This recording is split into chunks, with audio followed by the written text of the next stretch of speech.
ઓમ નમો નારાયણ. હું અરુણાબેન પી ગોસ્વામી સુરતથી તમારું સ્વાગત કરું છું અરુસ કિચનમાં. તો આજે આપણે બનાવશું બીટ અને આંબળાનો મુખવાસ. તો એના સારું આપણે જોઈએ બીટ. તો આપણે એક બીટ લીધું છે આ રીતનું, અને આંબળા તો 500 ગ્રામ જેટલા આપણે આંબળા લીધા છે. નાને ધોઈને આપણે બે ધોઈ નાખ્યું છે, એટલે પાણી નીતરી ગયું બધું. એને એક આપણે લીંબુ લીધું છે.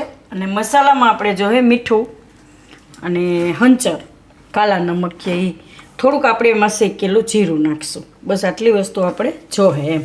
તો પહેલાં આપણે આંબળા છે એને આપણે છીણવાના છે. તો આને આપણે છીણી નાખીશું આ રીતના.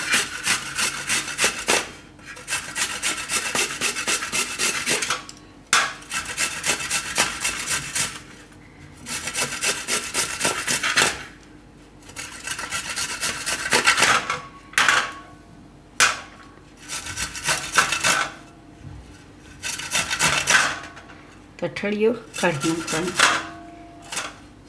બધા આંબળા રીતે છીણી નાખશું.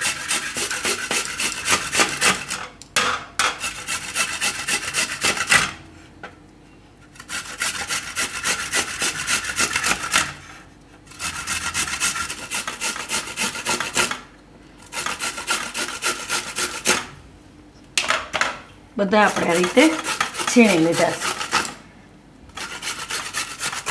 આંબળા.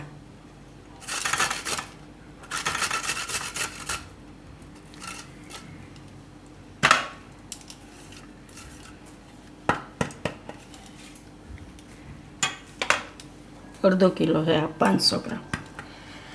હવે બીટ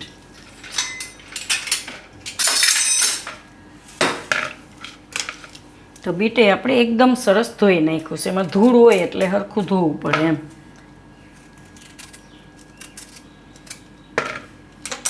આની છાલ કાઢી નાખશું.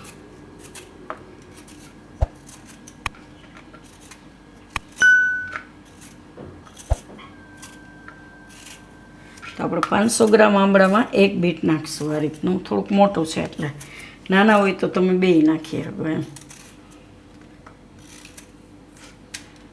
બીટની મીઠાશ હોય અને આંબળામાં ખટાશ હોય તો એકદમ મસ્ત લાગે છે. આને આપણે આને ભેગું જ છીણી લેવું.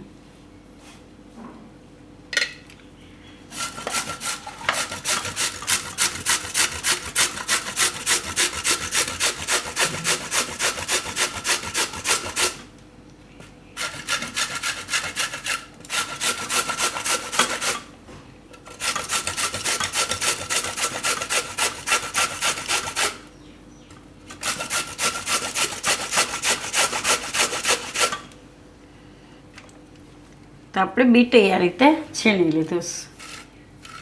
તો એક બીટમાં ઘણું બધું થઈ ગયું, મોટું હતું ને એટલે.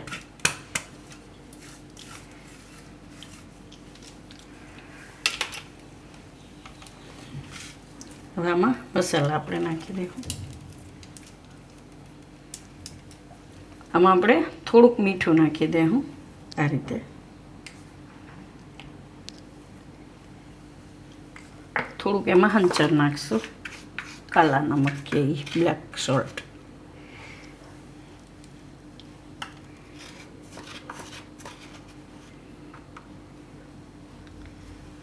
અને શેકેલા જીરાનો પાવડર, મસ્ત ફ્લેવર આવશે આનો. તો અડધી ચમચી જેટલો એ નાખશું.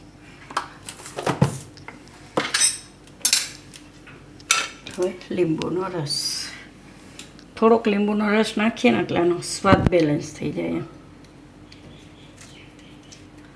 કે આંબળા ખાટા હોય પણ એટલી બધી ખટાશ ન હોય, એમાં થોડાક તુરા જેવા હોય, એટલે એમાં થોડુંક લીંબુ નાખીએ ને એટલે મસ્ત લાગે.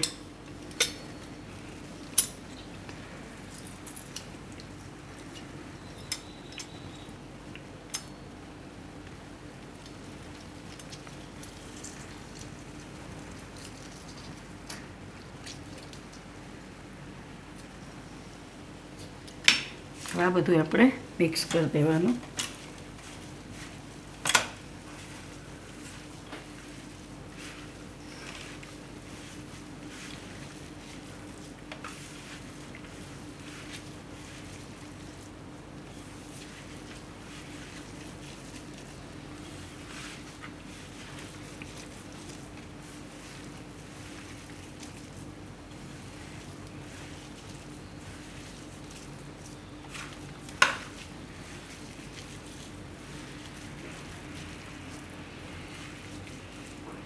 તો બધું આપણે મિક્સ કરી લીધું મસાલો બધો આ રીતે આમાં. હવે આને આપણે 2 ભાગમાં કરશું એટલે જલ્દી સુકાય એમ. 2 થાળીમાં આ રીતે ફેલાવીને.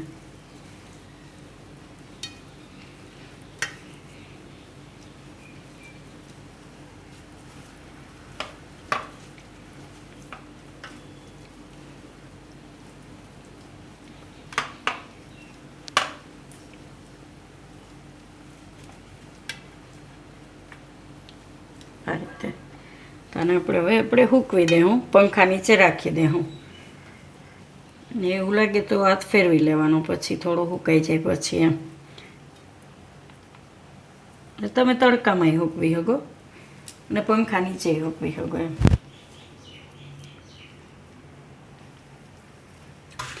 તો આને આપણે સૂકવું તો એકદમ સરસ સુકાઈ ગયું. તો એક દી આપણે પંખા નીચે રાખ્યું અને 4 થી 5 કલાક આપણે એને તડકામાં રાખ્યું, એટલે એકદમ આ રીતે પાણીનો ભાગ બધો સુકાઈ જવો જોઈએ. આ રીતે એકદમ ડ્રાય થઈ જવું જોઈએ એમ. તો તમે તમારા હિસાબે તડકામાં સૂકવી શકો એમ. તો એકદમ ટેસ્ટમાં સરસ લાગે છે. અને આ ખાઈને તમે પાણી પીવો ને એટલે એકદમ મસ્ત લાગશે. તો આને આપણે આ રીતની કોઈ પણ એક જારમાં ભરીને રાખી દેવાનું.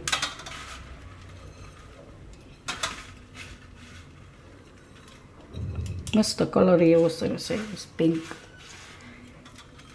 અને આંબળા અને બીટ બેય આપણે હેલ્થ માટે સારું એમ. તો આ રીતે બનાવીને તમે રાખી શકો.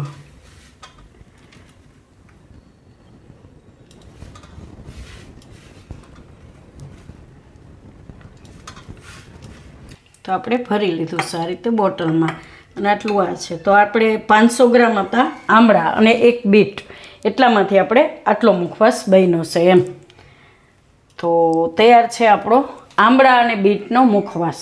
તો જો તમને મારી આ રેસીપી કે વિડીયો પસંદ આવ્યો હોય તેને લાઇક કરજો, શેર કરજો અને મારી ચેનલને સબસ્ક્રાઈબ કરજો અને બેલ આઇકન દબાવવાનું ના ભૂલતા. કમેન્ટ કરીને કહેજો કે તમને કેવો લાગ્યો આ બીટ અને આંબળાનો મુખવાસ.